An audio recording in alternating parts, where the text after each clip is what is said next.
118 জন শিশু ধর্ষণের শিকার হয়েছে। এর ভেতর ধর্ষণের পরে 17 জনকে হত্যা করা হয়েছে। এই পরিসংখ্যানই বলে দেয় বাংলাদেশের চিত্রটা কি। বাংলাদেশের চিত্রটা এমন যে বাংলাদেশ কেন শিশুদের জন্য একটা মৃত্যুকূটে পরিণত হয়েছে। দেশের ভবিষ্যৎ প্রজন্মের শিশুরা, সেই শিশুরা হাতে মারা যাচ্ছে, অ্যাক্সিডেন্টে মারা যাচ্ছে। 2 মাসের মধ্যে 500 জন শিশু হাতে মারা গিয়েছে। আপনারা দেখেন যে নারী শিশু নির্যাতন কোন জায়গায় এসে দাঁড়িয়েছে। পরিসংখ্যান বলছে সারা দেশে যে ধর্ষণ নিপীড়নের ঘটনাগুলো ঘটছে তার 86% হচ্ছে শিশু। 18 বছরের নিচে যারা অবস্থান করে তারা 86% ধর্ষণের শিকার হচ্ছে। আমরা কোন যুগে বাস করছি, আমরা কোন অবস্থায় বাস করছি যে শিশুদের জন্য একটা মৃত্যুকূটে পরিণত হয়েছে আমাদের এই দেশটাকে। এই কি ছিল আমাদের স্বাধীনতার স্বপ্ন? আমাদের স্বাধীনতা ছিল স্বপ্ন ছিল সামাজিক ন্যায় বিচারের, আমাদের স্বাধীনতার স্বপ্ন ছিল মানবিক মর্যাদার, আমাদের স্বাধীনতার স্বপ্ন ছিল একটা শান্তির বাংলাদেশে। সেইখানে আমরা কি দেখতে পাই 55 বছর পরে?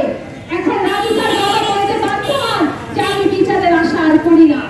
কেন বলতে পারেন বাধ্য হন? তিনি এই অভিজ্ঞতায় দেখেছেন, আমরা দেখেছি। আসিয়ার ঘটনা নিয়ে সারা দেশে এ ধরনের সমস্যা হয়ে থাকে, এ ধরনের সংকট দেখা দেয়। পুঁজিবাদের একটি অনিবার্য উপকরণ হিসেবে ধর্ষণ, হত্যা এবং যৌনতা, এটা আমরা লক্ষ্য করে থাকি। মূল্যবোধ ফিরিয়ে আনুন, শিক্ষার গুণগত মান বৃদ্ধি করে শিক্ষাঙ্গী করার মধ্য দিয়ে সমাজকে সুপরিচালিত করুন, তাকে দেখতে গিয়েছেন।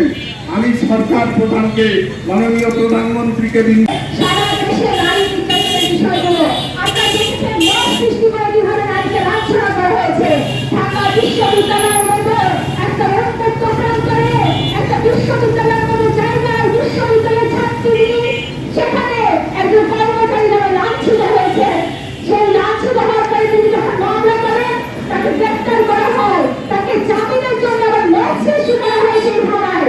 এবং আপনি জানেন সেই অর্ণব, সে নির্যাতনকারী, যে প্রচন্ড বিকৃত চিন্তার মানুষ, সে যখন জামিনে বের হয়ে আসে তখন তাকে ফুলের মালা দিয়ে কিছু তৌহিদি জনতা তাকে বরণ করে দেয়। যাকে ধর্ষককে, নির্যাতনকে যখন বিদায় এসে দেখানো হয় তখন সেই দেশে ধর্ষণ কিভাবে নির্মূল হবে? আপনারা দেখেন যে এখন বলছে সারা দেশে আমরা দেখতে পাই যে স্লোগানগুলো দেওয়া হয়, যে গাড়িগুলো দেওয়া হয়, প্রত্যেকটা গাড়ি নারী বিদ্বেষী গাড়ি, প্রত্যেকটা গাড়ি নারীকে কেন্দ্র করে, নারীকে অপমান করে সেই গাড়িগুলো দেওয়া হয়। হয়ে থাকে, এ ধরনের সংকট দেখা দেয়। পুঁজিবাদের একটি অনিবার্য উপকরণ হিসেবে ধর্ষণ, হত্যা এবং যৌনতা, এটা আমরা লক্ষ্য করে থাকি।